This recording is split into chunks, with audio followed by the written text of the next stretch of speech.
are so fortunate to have two women, Robin Hansen and Rachel Norton, to talk about special education.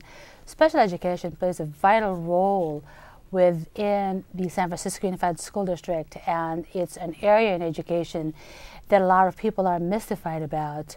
So we're delighted that we have these two dynamic parents who will tell us what special education is all about, what makes them so passionate about this area, and what is this great task and great contribution they're doing for our community. Let's start with Robin. Robin, how did you get involved with special education? What prompted you to be such a fighter in this field?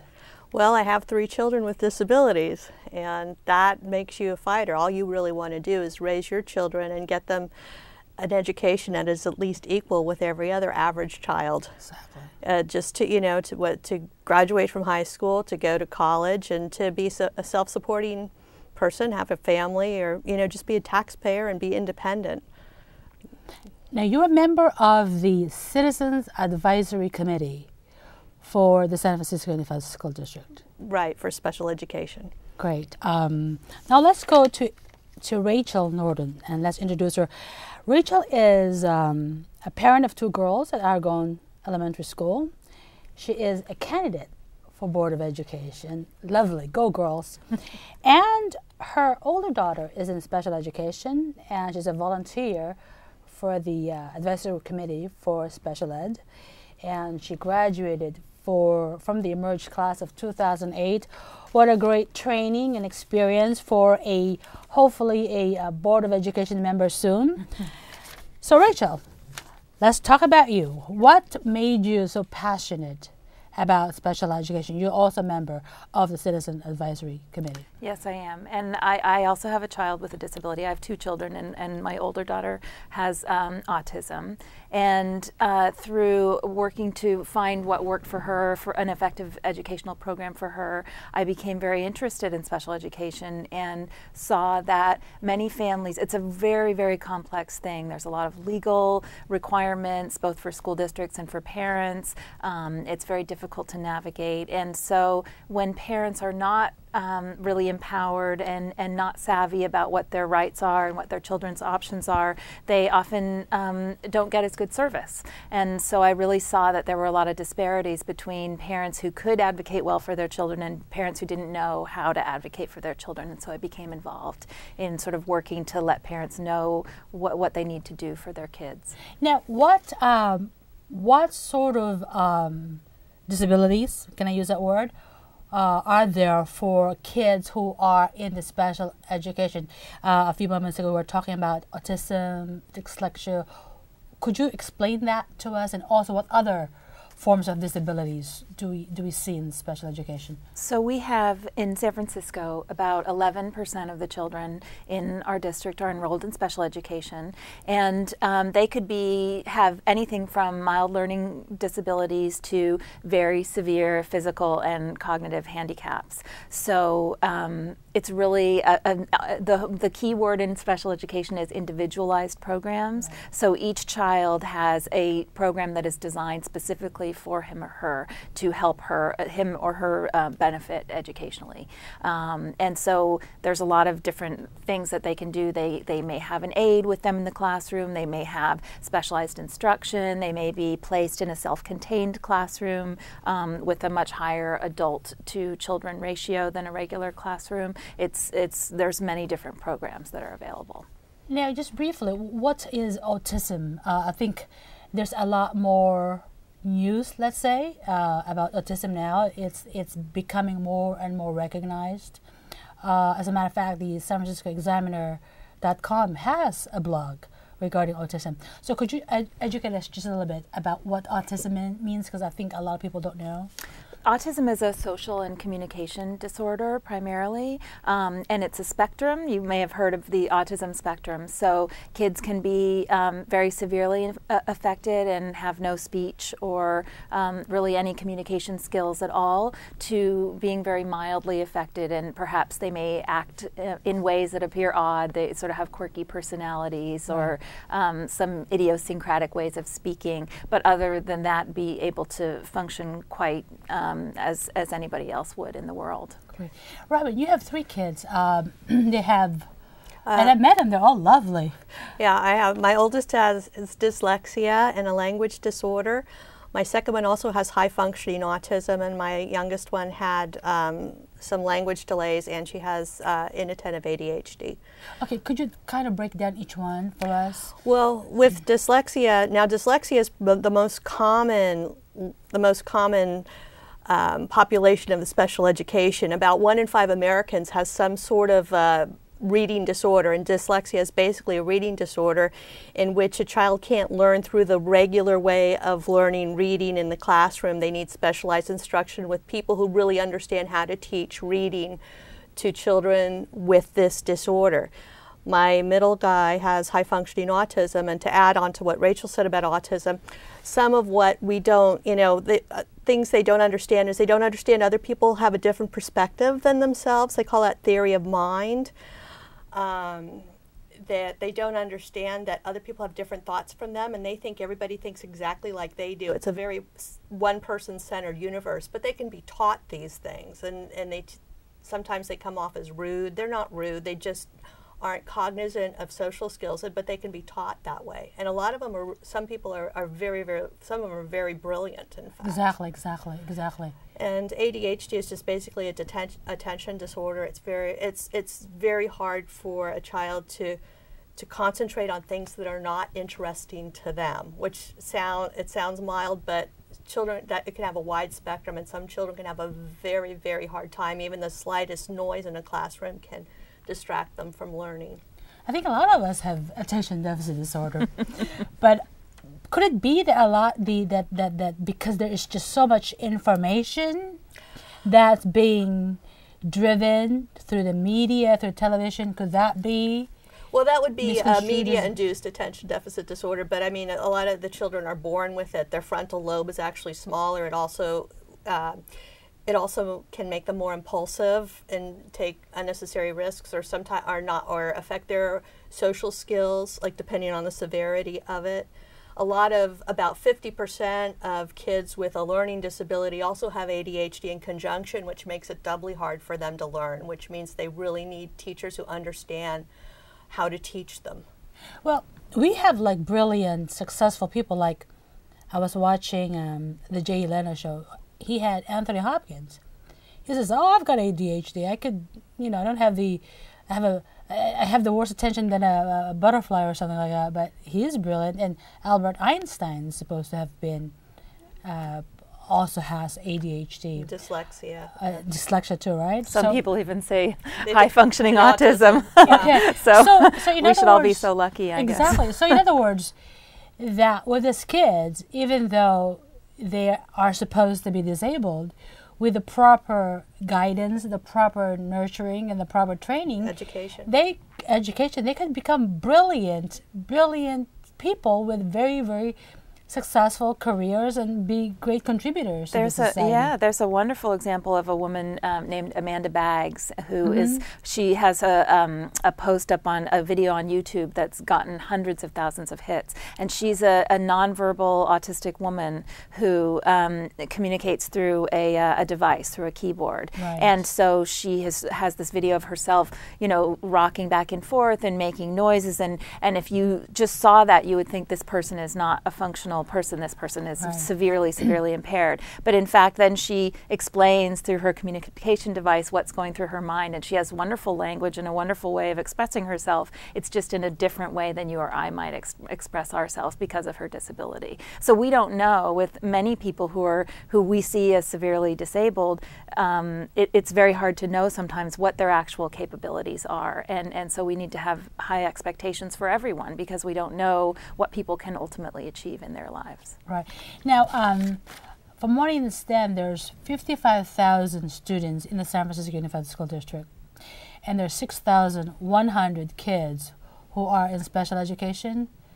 So tell us about this program that you have. Why such a big number? Is that a big number compared to other school districts, or is it? I think it's roughly 10% is 10%. roughly the number statewide. So I don't think it's that we have that many more children in special ed. One of the major problems in our district, as in many districts, is that African American and Latino children tend to be over-identified. And what I mean is that, for example, African American children are 12% of the district population, but in special education in San Francisco, they're more like 28%. So that's a big disparity. So if from what I understand, the Citizens Advisory Committee has 13 members, and you're all parents with children who are maybe I could explain what we do. It's it's a volunteer committee, and it's actually under California law, every school district must support and participate in a community advisory committee for special education. So and a majority of members on that committee must be parents of children with disabilities. And so the purpose of that committee in every school district is to advise the school board on the effectiveness of special education programs within that district. So what we do is have a monthly meeting. We meet at Support for Families, which is a wonderful organization here in San Francisco that exists to support families of children with disabilities. And we meet once a month, the fourth Thursday of every month, and we have guest speakers, and there's always a school district liaison there. David Wax, our SELPA director, comes to our meetings. And then every year we present a report to the Board of Education, which is available on our website also. And I'm blanking on what our URL is at the moment. But I'm curious, Robin, you have 3 kids who are in special ed, but they don't attend San Francisco Unified School District schools? Oh, they do. They are under San Francisco Unified School District, but a couple of them attend non-public schools. And non-public schools contract with school districts. So if the district can't provide a particular type of education, but a non-public school can, then they can send them to a non-public school. Okay, great. But the San Francisco Unified School District in this situation pays for them, right? Those are usually negotiated by settlements, and those are usually confidential. Oh, okay, great. So now, I had read recently a Baltimore study, and it talks about how in Baltimore, the kids who are in special education, the vast majority of them are minority kids from low-income families. Now, do we see that in San Francisco? Do we see the same correlation? Do we see the same situation? Absolutely. Could you both talk about it in terms of one thing we see in San Francisco, American children classified as emotionally disturbed than there are Asian or white children. Okay, what is this emotionally disturbed? What does this mean? Now, I see that's what's really interesting is the emotional disturbance category is really a very narrow category. And the only reason a child should be classified as emotionally disturbed is if they have schizophrenia, or if they have a behavior problem that is not attributable to any other reason. So if a child has autism and isn't properly diagnosed and they see this behavior going on, a teacher or a personnel, a district personnel may say, oh, that child's emotionally disturbed because of the way they act. Like if you think about an autistic child who doesn't understand other people's point of view, they may say, that child has no empathy. They must be emotionally disturbed. But it's not that if they're autistic, it's not they don't have empathy. They can be taught empathy. Or sometimes children who have learning disorders who get so frustrated in school because they can't read, they can't study, they can't keep up in class, then they start to act out. Then they can also be misdiagnosed as emotionally disturbed because they may suffer from depression or behavior problems, but it's really about their learning disability. And the unfortunate part is sometimes when children become emotionally disturbed category, then there's no more academic goals sought for them. They're kind of given up on. They're saying, oh, that kid's really so far gone, there's nothing we could do with them, and they end up being just babysat until they drop out or graduate. Which is one of the reasons, one of the legal requirements in special education is that when you suspect a problem, that a child's having a learning problem, the school district has an obligation to assess in all areas of a suspected disability. And And so one of the concerns is that a child who may have an underlying learning disability that is contributing to their behavior, maybe they're behaving in a way that's disruptive or odd, is that you need to assess that child for a learning disability as well as maybe a psychological problem.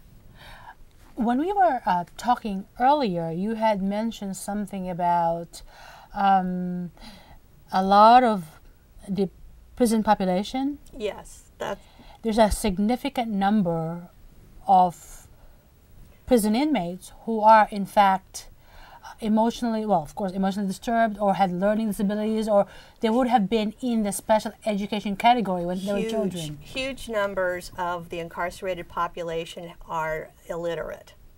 And so if you go back through some of these people's history, it's like they could have been diagnosed with a learning disability and they didn't get the proper intervention, or they were never diagnosed and they just kind of, got through school, but they got into trouble because they, if you can't read, how do you study? How do you succeed?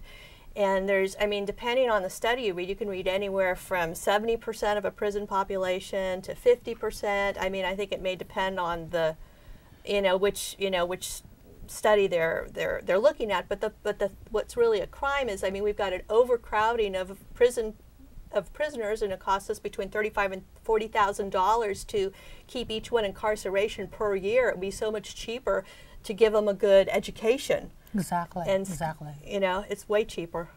Exactly. Now, what sort of activities are available to special ed kids?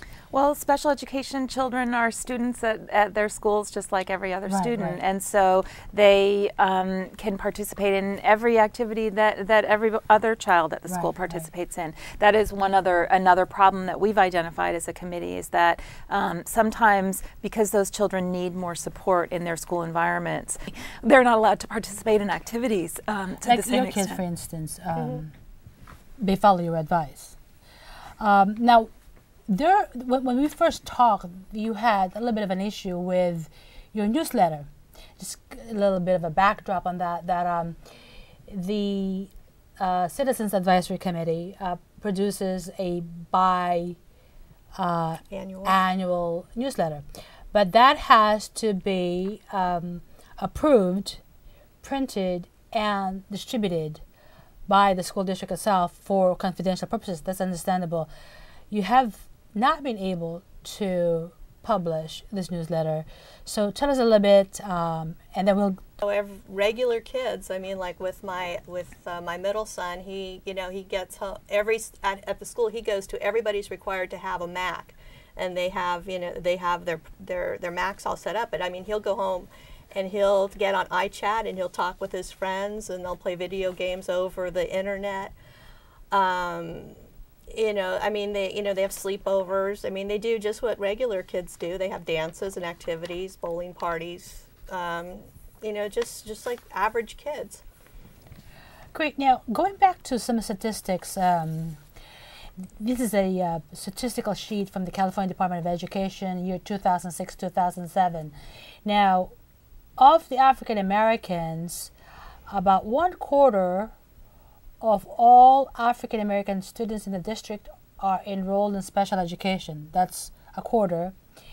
And for the Latino students, there are, this is 15%. Does that sound right? Am I reading this correctly? Right. Yeah. Okay. So then it seems that you have these two, the African Americans and the Latinos, a large percentage of them being in special education. There seems to be a correlation as well of the same percentages with juvenile kids, as published by the Juvenile Probation Department. Based on your own experiences, could you sort of elaborate on that? Why is that happening? Is there a failure somewhere? Or has our educational system made a turn that, in fact, they've acknowledged that if you're not able to catch these kids when they're young, you got to catch them when they're like 6 years old, 7 years old, 12, because the longer the time frame where the services given is weighted, the more danger they're exposed to. would that be a sound argument there? Or? Well, yeah, and that's part of it. But I mean, part of it too is the thing is a lot of these kids, especially the children with a low level of literacy, is the problem is right now is the teachers who get master's degrees in special education, none of them are taught the necessary techniques to teach these children to read. There's about 4 methodologies that are based on Orton Gillingham methodology or Lindemood Bell, that they can really teach these kids how to read well at a young age, but none of those methodologies are implemented into any of our public schools at this point. Right. And without that, you can't, basically these children, it's not successful. I mean, special ed to teach reading to learning disabled kids is not successful as a whole. Now let's talk about the activities, the special education within the San Francisco Unified School District itself. I met the new superintendent. He came to one of our centers, the IT Bookman Center in the Ingleside, and he seems to be really excited about doing the right thing, and he's got quite a big, it's a big district with serious issues, so he's got his challenges ahead of him. But tell us about this special education program with the San Francisco Unified School District right now. Well, I mean, a big issue in special education, which is true of any school district nationwide, is that special education is chronically underfunded. The federal government is supposed to pay 40% of the cost of educating children with disabilities, and they have never paid more than 20% of that cost. So right there you have a shortfall of money, that 20% that school districts are supposed to get from the federal government that they do not get. And so our program, like many other districts, is continually under financial pressure. And there is what's called an encroachment where because there's legal requirements that the district must educate these children and must follow their individualized plans, it costs what it costs, and the money has to come from somewhere. So where it often comes from is the general fund. So what this leads to is a situation where special education is, those administrators are under tremendous pressure all the time to keep costs down. Exactly. And that sometimes causes, I mean, when you're in a system that's under stress, that causes sometimes corners to be cut. Sometimes people act, in my opinion, in less than ethical ways. And the end result is that kids don't get what they need, which is very unfortunate. So we have a funding problem in this district that our programs, what we need for our kids, there's not enough money to pay for it. Right. But it's not the only problem. I mean, I think sometimes the money can be spent wiser. I mean, like I've been kind of disappointed looking at the reading programs that the district has purchased. It's like, that's not going to help any of these dyslexic kids to read. Why are you buying that? You know, so that's another point, is that we need to educate the people who buy the curriculum. Right. Okay. Now, you are an advisory to the Board of Education, though, so I assume that they follow your advice. Now, when we first talked, you had a little bit of an issue with your newsletter. Just a little bit of a backdrop on that the Citizens Advisory Committee produces a annual newsletter, but that has to be approved, printed, and distributed by the school district itself for confidential purposes. That's understandable. You have not been able to publish this newsletter, so tell us a little bit, and then I want to talk to you about your candidacy, which will be very exciting, but let's talk about that. Well, the thing is subject to approval. Originally, it was basically, you guys can write this newsletter and it will send it out to all the parents, because our community advisory committee is very small. We want more members. We can have a lot more members. We'd love to have a large parent group to draw from. And the only way we can access the people who, since everything's confidential, is the district will take its database and send out some communication for us. And what was really very nice is David Wax, the SELPA director, agreed to do that. However, our last newsletter, which was supposed to be sent out in August, I believe, or September, never went out. And then in January, we got news saying, we got an email saying that they didn't approve of some of the things we wrote, saying they weren't legally correct. And so we went back and checked, and they were legally correct. And and it was a question and answer article Katie Franklin and I wrote. And basically, it was just information to enhance parents' rights that you can find on any internet website, you know, anything that has to do with special ed. But the problem is the people we're trying to reach are low income, don't have the internet, and this is our only way of reaching them and informing them of their rights. And they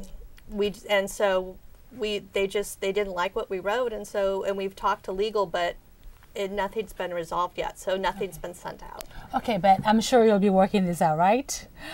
Okay. We're working on now, it. We're running out of time, but I want to talk to you briefly about your candidacy. Welcome to the frying pan. Thank you. I always admire women who say, hey, I'm going to go in there and make some changes. So let's talk about your candidacy.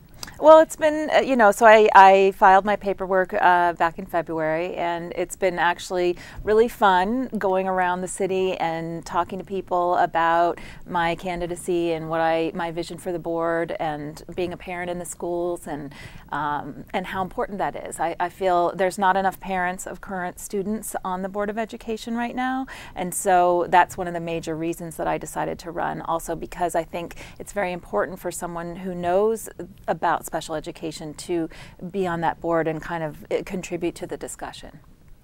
That's wonderful. You will be, the first parent in special ed? That I know of. I mean, there may have been another board member at some time that had a child in special education that I'm not aware of. But in recent history, yes, that would be the case. Well, that's very exciting. We're running out of time, as I said, but I'm so delighted that the two of you ladies decided to participate, and certainly it has been an eye-opener, at least for me, to learn about special education and to learn about the various types of disabilities that you have called hidden disabilities. Right.